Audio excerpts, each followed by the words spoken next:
चलिए आगे करते हैं। देखो कई बार क्वेश्चंस आ जाते हैं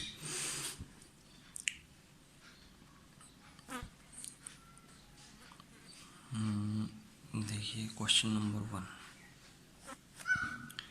find out molality from A 15% concentration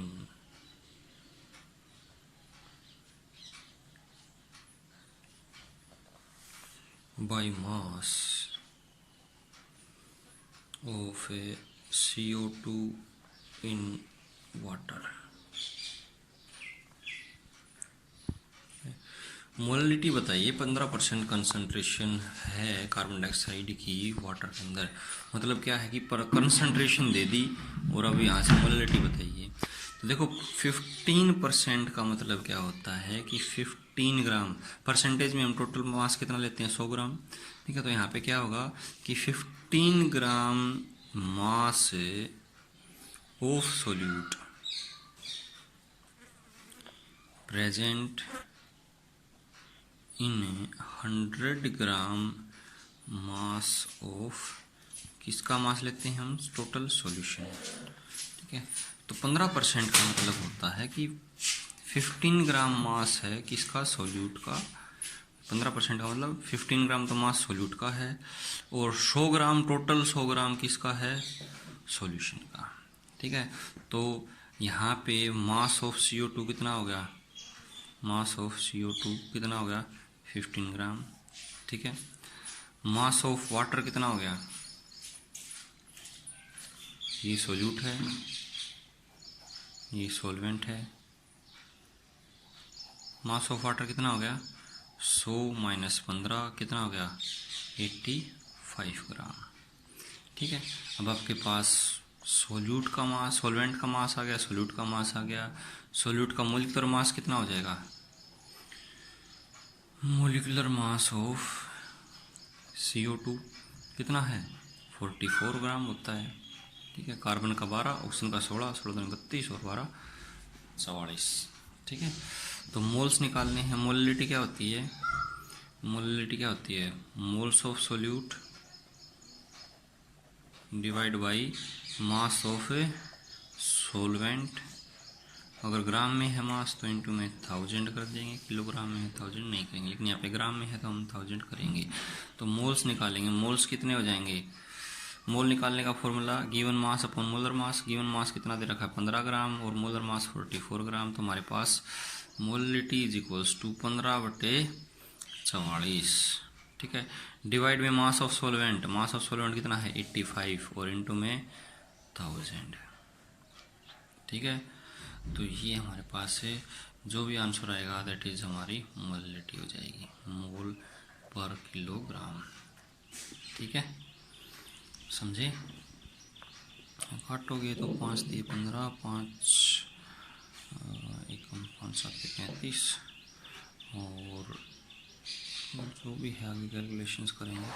ठीक है,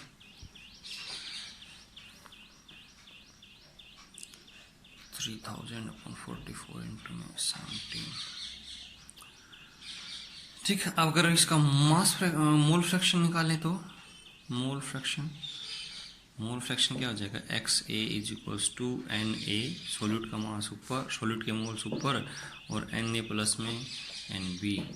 मोल्स ऑफ सोल्यूट कितने हैं 15/44 डिवाइड बाई 15/44 प्लस में NB 85, वाटर का एटॉमिक मास 18। इसको सोल्ड आउट करो, आपके पास मोल फ्रैक्शन आ जाएगा। ठीक है, ये तो था वन टाइप। दूसरे टाइप 2, अगर मोलैरिटी या मोलैलिटी दे रखी हो तो find out molality if A 3 molar solution, 3M, ये M का मतलब होता है मोलर, कैपिटल M होगा तो मोलैरिटी है, स्मॉल m दे रखा होगा तो मोलैलिटी है। 3 molar solution of H2SO4, 3 molar aqueous solution of H2SO4 is present. अब देखो 3 मोलर गिवन क्या है, क्या दे रखा है 3 मोलर। 3 मोलर का मतलब है 3 मोलैरिटी है इसकी। और देखो मोलैरिटी क्या थी कि number of moles divide by volume of solution, ठीक है। या डेफिनेशन क्या थी मोलैरिटी की कि number of moles present in 1 litre of solution. तो इसका मतलब क्या हुआ कि 3 mole of solute, 3 moles of solute present in 1 litre solution. 1 litre का मतलब 1000 ml ऑफ सॉल्यूशन, ठीक है। डेंसिटी यहाँ पे दी हुई मिलेगी भाई 1.2 या जो भी है ग्राम पर ml, ठीक है। 3 मोल सोल्यूट के प्रेजेंट हैं किसमें, 1000 ml सॉल्यूशन के अंदर प्रेजेंट हैं, ठीक है। 3 मोल में मास कितना हो जाएगा 3 मोल। 1 मोल में कितना मास होगा H2SO4 का 98 ग्राम इसका एटॉमिक मास। 3 मोल में कितना हो जाएगा 3 इंटू में 98, बाकी इसकी ज़रूरत नहीं पड़ेगी, मैं वैसे बता रहा हूँ तुम्हें। 8 3 24 9 3 27 और 2 29 294 ग्राम, ठीक है। तो 3 तो मोल हो गए। मोलैरिटी का मतलब है कि इतने तो मोल किसके हैं सोल्यूट के, और टोटल सॉल्यूशन कितना ले रखा हमने 1 लीटर, ठीक है। यहीं अगर मोलैरिटी होती 3 स्मॉल m होता, स्मॉल m लिखा होता 3 के साथ में, तो मोलैरिटी होती। मोलैरिटी का मतलब मोल तो 3 है सोल्यूट के, बट किसमें 1 किलोग्राम सोलवेंट में, सोलवेंट का मास कितना हो जाता 1 किलोग्राम। यहाँ पे वॉल्यूम है, मोलैरिटी में वॉल्यूम होती है, तो यहाँ पे 1000 ml वॉल्यूम है किसकी सॉल्यूशन की, ना कि सॉल्वेंट की, ठीक है। अब देखो डेंसिटी क्या है, हमें मोलैरिटी के लिए क्या चाहिए, मोलैरिटी के लिए क्या चाहिए moles of solute divide by mass of solvent. Solvent का मास चाहिए ना, और ग्राम में है तो इंटू 1000। अब देखो हमारे पास डेंसिटी है, हमारे पास तो वॉल्यूम है सॉल्यूशन की, सोलवेंट की तो वॉल्यूम भी नहीं है, ठीक है। तो डेंसिटी क्या होती है मास बाई वॉल्यूम।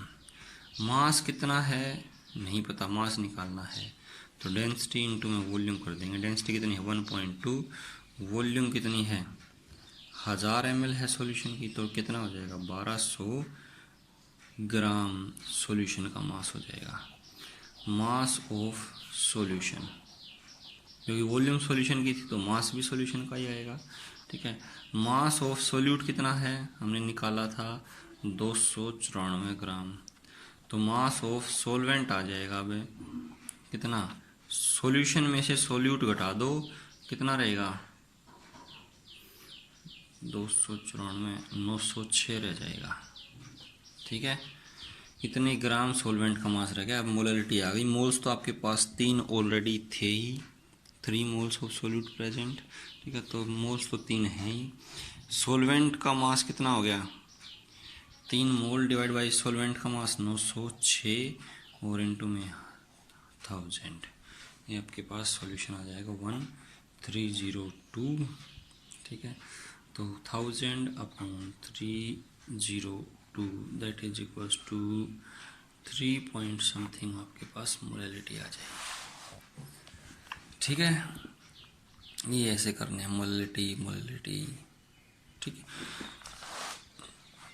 अच्छा भाई आपके प्रैक्टिकल में type 3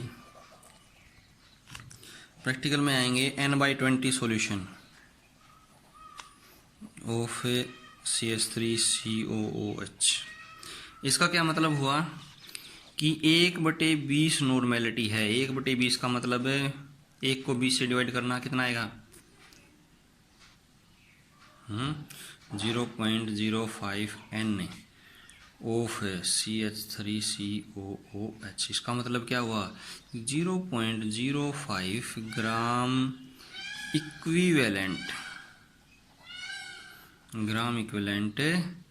of CH3COOH present in किसमें present in 1000 ml of solution. ठीक है, अब मैंने पीछे करवाया था कि मोल्स इनटू में बेसिसिटी, अगर एसिड है तो basicity that is equals to gram equivalent. ठीक है, बेसिसिटी को इधर ले जाओ, मोल्स निकल आएंगे। Moles is equals to gram equivalent upon basicity.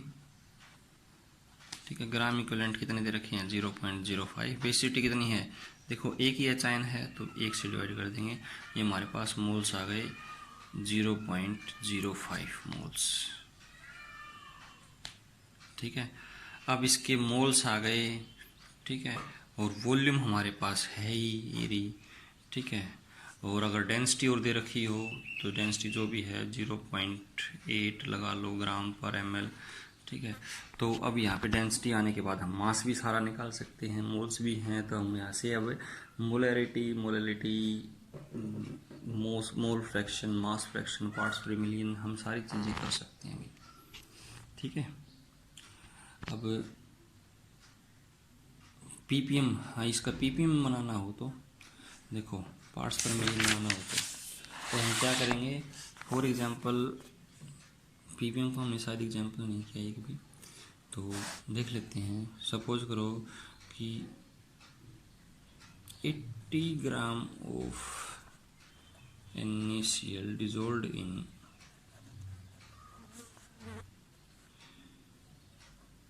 800 gram of solution, 800 gram of solution. ठीक है, पीपीएम बताइए इसके, तो क्या होगा पीपीएम में क्या होता है, पार्ट्स पर मिलियन में मास ऑफ सोल्यूट, इसका भी हमने निकालना है पीपीएम। सॉल्यूट का निकालना है तो सॉल्यूट ऊपर लिखेंगे, सॉल्वेंट का निकालना है तो सॉल्वेंट ऊपर लिखेंगे, तो divide by mass of solution into में 10⁻⁶, तो ये हो जाएगा हमारे पास 80/800, ये 100 और इंटू में 10⁻⁶, 2 जीरो नीचे हैं तो 2 पावर कम हो जाएगी, 10⁻⁴ ppm। मतलब कि प्रति 10 की पावर प्रति 10,000, हर एक 10,000 पार्ट्स में से एक पार्ट किसका होगा, सोल्यूशन।